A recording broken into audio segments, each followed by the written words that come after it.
Hello everybody and welcome to Microsoft Mechanics Live. Coming up, we're going to take a look at recent updates and announcements from Microsoft FastTrack with new tools for deployment and adoption to help plan, implement, and adopt Microsoft 365 services. We're going to explain a couple of new things. The new FastTrack for Microsoft 365 services, a unified experience across Office 365, Windows 10, and enterprise mobility, plus security, offering you deployment and user adoption help, spanning collaboration, security, and voice.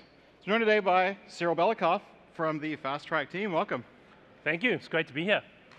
Great audience. Give them a warm round of applause. Thank you. And to all of you, thanks for being at Ignite.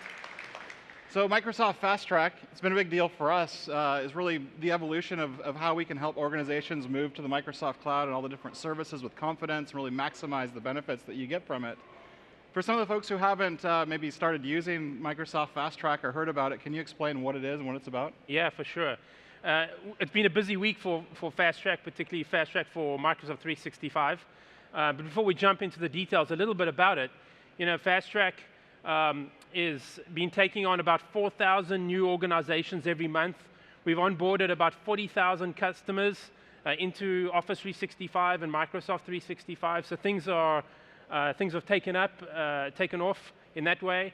There's 800 plus Microsoft engineers that actually run this FastTrack service across the world in 12 locations and languages. So, you know, they take all the lessons from how they help all these customers and they package them up to help everybody save time, be able to move to the cloud, as you say, with confidence. That's one of the great things with FastTrack, is if you think about it, if they're really helping out 4,000 customers a month, think about maybe if some of you have done Azure Active Directory migration or synchronization starting from an on-prem AD where you've got .local addresses or symbols in front of the @ signs, those types of things. They've been going through things like ID Fix and those tools and really getting directories prepared for these 4,000 plus engagements per month. So those are the guys that you're going to want to talk with in order to get help if you're going to do that operation. Yeah, for sure. And you know, there are a set of 3 different types of things you'll see today and that FastTrack will continue to deliver. The first is, you know, there's a bunch of self-serve tools and resources that you'll see in the digital web experience. There's FastTrack Assistance itself from the engineers, and then we have some in-product activities in the actual product in the admin console and for the users as well. All right, well, let's show them what's new. Great. You know, we announced FastTrack for Microsoft 365, which is great. And it was really, back in July, we announced Microsoft 365, and so it was appropriate for us to go and do that. And Jeremy is bringing up the web page you can see here. Why don't we start with the devices piece? It's really broken up into the capabilities, devices, collab, voice, and security. You know, on the devices side, what we've done with FastTrack for Microsoft 365 is really bring together all the different deployment resources and tools into one place to help you envision, onboard, and then drive adoption with your users.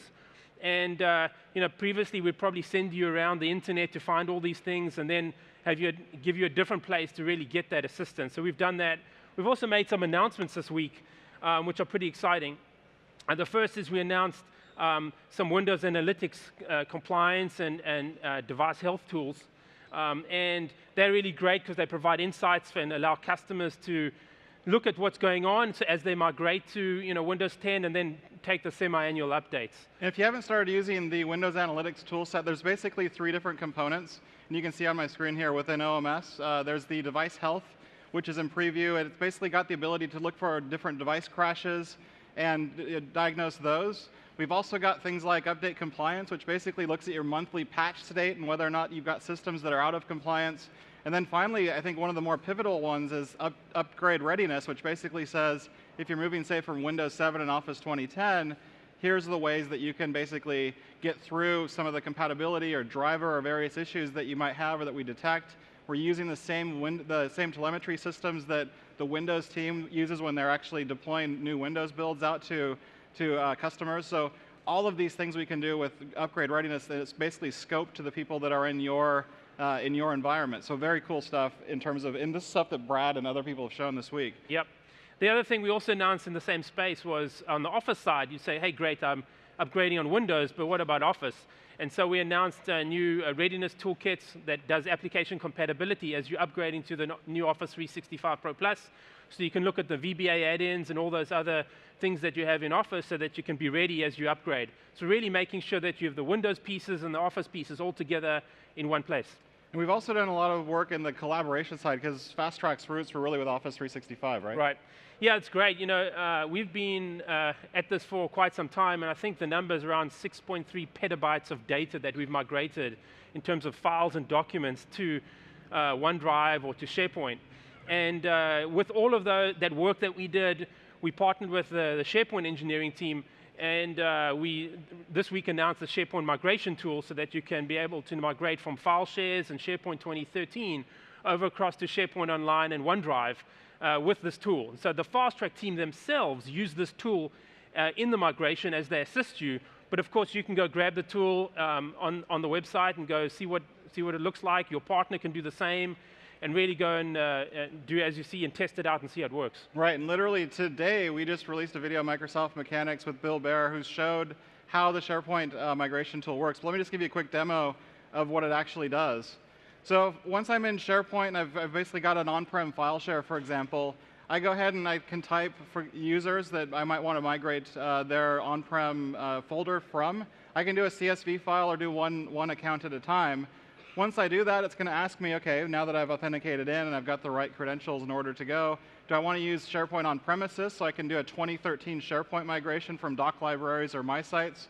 I can use a file share, and I can basically browse and go to the file share directory here. It's already been linked into the file system, and I can enter my URL in terms of where I want that that folder content to go. And here I can see exactly where it's going in the SharePoint OneDrive location. We'll go ahead and move the documents move it to the documents directory. And then when we click migrate, what it's going to do is basically take all the contents from the on-premises file share, move that into OneDrive for Business, and then I can use all the benefits and all the things in terms of sharing my files internally or externally with all the controls that I'd have for OneDrive for Business. Of course, if I want to use something like a CSV file or do many of these at once, we support that as well, and we can move terabytes of data because it's been tested. And this is part of the robustness that we work with the FastTrack team on to make sure that we can move maybe 1,000 or 10,000 users at a time with this tool. Yeah, as you mentioned earlier, the real benefit is that the FastTrack team's working with all of you, but at the same time they partner deeply with each of the individual engineering teams and really working out to get the right scale, and in this case, the migration of really large data sets into the cloud as fast as we can. So that's great for onboarding and migration, but what about a little bit of an adoption? And we have made an announcement of a new, what we call productivity library this week. Sorry, before we get to productivity library. Let's talk about voice, because there's been a lot of voice announcements this week, so it's voice super apropos. it'll be remiss to miss out on the voice, so Yep. We'll get to adoption in a second. You probably heard all the announcement of Teams and Skype, and what we did with FastTrack is that we integrated the Skype operations guidance into FastTrack. And so we added a new capability there as well called the My Advisor for Cloud Voice, which really helps customers think about how do they operationalize cloud voice on a daily basis. And Jeremy, you got a few things to show here. Right, so just to show the first screen here, we'll spend a couple seconds in here, but you can see all of the different steps that you would take in terms of program, the personnel, organization, deployment, all the features that you need to know about in terms of moving to cloud voice, and then being able to get all those step by step in one place. It's a little bit long to click through every single thing, and I want to get through as many demos as I can. Yep. So let's move on in terms of talking about some new things around the productivity library, because this is one of those things where you and me as IT pros, and I've been there, you can deploy things, but it's not like if you build it, they will come. You've got to actually go out and tell people that there's new capabilities, new features, new things to do, and incent them. Why is it going to give them any benefit? And what's the rationale, and how do you use the tools that we're going to give them? That's why we built the productivity library, right? Yeah, that's great. You know, the end users need understanding of what's possible in the new world with Microsoft 365. Many of them are moving from Windows 7 and Office 2010 and have never really had the opportunity to see what's possible. And that's really what the productivity library is for. They're simple use cases to discover what's possible with Microsoft 365. There are ways to get going really quickly so that it's not a really complicated solution, it's really simple, and it's got really rich video embedded with how-to material. So you can see here it's divided up in different functions. So if you've got a finance team or a sales team or HR team, and then different cards are available, and you can see each of these cards that Germany's scrolling down to, it's by scenario, so you can see one of them, tap into your sales potential through RFPs or whatever it might be, and really it takes you through the really simple, out-of-the-box scenarios that a salesperson can do with Microsoft 365 to get going quickly. Gives them a quick video and then some training from here. And this particular one is, we actually captured one of these sales professionals, and this is one of our, what we call one of our champions, and she takes us through her day and how she uses Microsoft 365. So you can use that with your users too, or your business stakeholders as they try and envision what's possible with Microsoft 365. Right, and a lot of this boils down to training. So we've done some additional work in terms of making all of the training content that we have on Office.com better, in terms of evolving from some of the other experiences that we had, say in support pages, for example, on Office.com/training, just to show. Actually, a couple other things we want to show. One thing we want to show before that, in product help, which is even another thing that we can do. So in product help, actually in the span of actually working with, say, Excel, like I'm showing here, you can get guidance for how to do things like, in this case, create and format tables, and that's all being brought in from LinkedIn Learning. So really great use of that learning asset as well, brought straight into Excel here in this case. So as I'm actually using the product and I'm searching within help, if I'm using, say, the tell me box at the top, that will then expose me some great help content with some great embedded videos. So much better than the old help files that we had that were purely text that didn't give you kind of that video training and all of the direct links into the content like we can do now.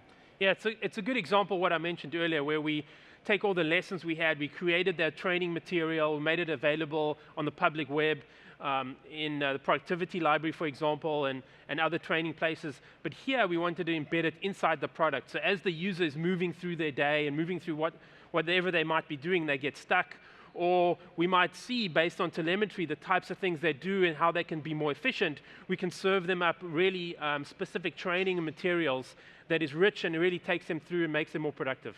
All right, so now let's close out training, because the thing that we can do as well, hold on, let me go back to Office. Oh, I had it in there. Let me go back to Office.com. Actually, we'll have to skip that one, I think. Yeah, why don't we just talk about it quickly? We'll talk about it quickly. So, yeah, so in addition to the productivity library and in the product, we announced this week Office.com Training Center. And in that training center, it's the traditional training that you've seen on Office.com, but we've added a ton of new materials, really targeted at Office 365. Why?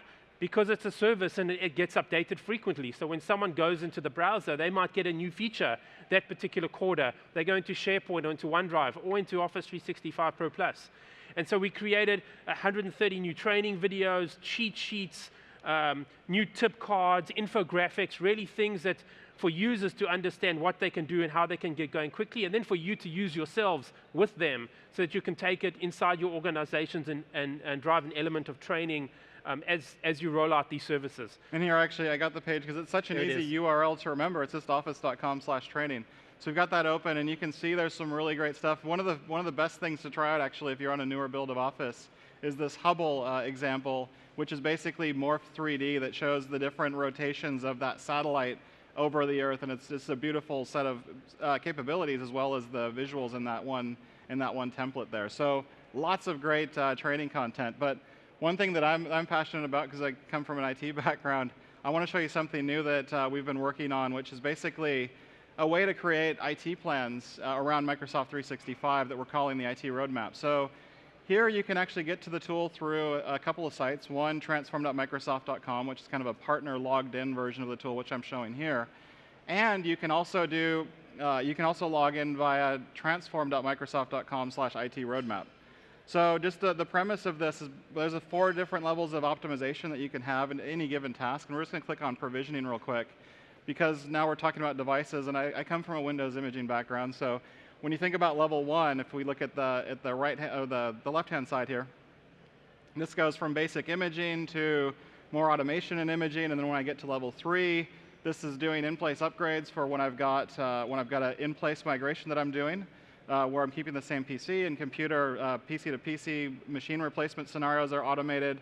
Then we get into things like level 4, where it's Windows Autopilot and the services that you may have seen this week, along with automation of user data and all of those things as part of any machine replacement. Plus, level 4, using things like OneDrive for Business, for example, so you can store that data in the cloud. So let's say I'm ready to actually assess where I want to go. So right now I'm using a highly automated task sequence-based deployment, but I really want to get to Windows Autopilot. And what that will actually do is it will give me a set of recommendations that I can see exactly what I need to do in terms of maybe different configuration manager settings and features I need to enable. I can see the user impact and the implementation effort, and I can see whether or not FastTrack will actually help me get some of these capabilities in place. Now I've just done one quick assessment here, but just to show you what that looks like once I assess, you can see here across the levels, if I would have done all 3 of these different services, I would have scores across all of them. Then it will actually generate for me a customized IT roadmap that will say, okay, here are all the services that you assessed, here are the things that you're doing now, and here are the different services that you want to have in place. Based on that, we know that there are this set of things to do. It might be, if you're only picking one service, 10 or 15 things. It might be 40 things if you've picked 3 different services to assess. But all of those things we'll see, and we'll actually see not only how the model works, but we can see where FastTrack can help us in terms of how to get to these new capabilities. So here we can see a nice description of the model, all tailored to my organization. I get to see even business translation and views into how all of these different capabilities are going to work once I go into some of the higher levels.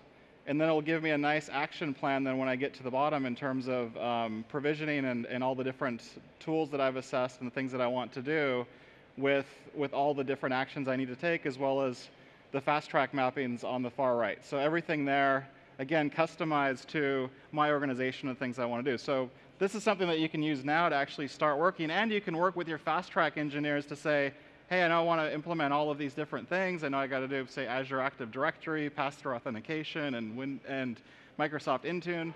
All of these things, then FastTrack can work with you on in order to get those deployed. Yeah, the really powerful thing about this tool is that you'll obviously spend time identifying what are the scenarios you want to go and implement, and then based on that, you use this IT roadmap tool that really helps you identify specifically at the technology level what levels of maturity you're going to need in order to implement that. And then you can literally take this document, pick up the phone, or request assistance in the FastTrack digital experience from FastTrack themselves, and it's a great opportunity for FastTrack to then say, okay, you want to activate Azure Active Directory, you need to do something on Exchange, you need to do something on SharePoint, and they basically help you onboard with a very specific roadmap that's tied to your business scenarios and what you're trying to do. So a very good tool that Jeremy is actually working directly with the FastTrack engineering team to have them embed inside their process too, which will mean they'll be using this alongside yourself, so it'll be a very natural conversation with them. But Jeremy, talking about working with FastTrack, FastTrack, as you know, has been taking and working with all of you and many other customers and working through a set of processes and best practices on how to enable you. And what they've done is actually taken those processes and added that to the admin console in the form of setup guides. And those setup guides essentially is what FastTrack uses themselves. They're automated steps where decisions have to be made at particular points that then go and essentially do different things for you. And Jeremy's pulling up a few. One example is the setup guide for Pro Plus or SharePoint or Exchange, whatever that may be. And you can go and do them at your own pace. Your partner can use them. Or, of course, you can use them alongside engaging with FastTrack as well. And the nice thing here is they're not just guidance guides. They actually have controls, radio buttons, the things that you're doing in them, videos, as you can see here, even when you're getting started with Office, and it will enumerate all the different steps. And as you continue to work through these setup guides, it's going to help you then. In this case, it's the Pro Plus one, but it's going to help you get this workload deployed. So, yeah, it actually pulls together all the discrete toggles that you might have to flick across, whether it's an Exchange thing or a Pro Plus thing or something in EMS, and it really puts it in one place so that you can work through this in a single integrated way. Yeah, so we'll show one more of these, the Teams setup guide as well that we can do, because Teams has been big news this week. Mm-hmm. So that was Pro Plus deployment, something near and dear to my heart. I spent many years working on Pro Plus. Yes, we but did. also, if we think about Teams, all these different steps that you do, and it will enumerate all the different steps to take. It's going to even get you to the point where you can create your own team for the IT department, for example, to start working in it so you know exactly how the product works. But again, these aren't just like best practice guidance things that are purely text. These are things that you're actually clicking through and configuring in your tenant as wizards when you're going through that. So very, very cool tech to really help you get started quickly. Now beyond that though, there's even direct integration in the portal. If I click on this Need Help button here, that actually opens up a flex pane to the right-hand side. And guess who, when I actually open up a chat with, who's that going to? It's going direct to FastTrack.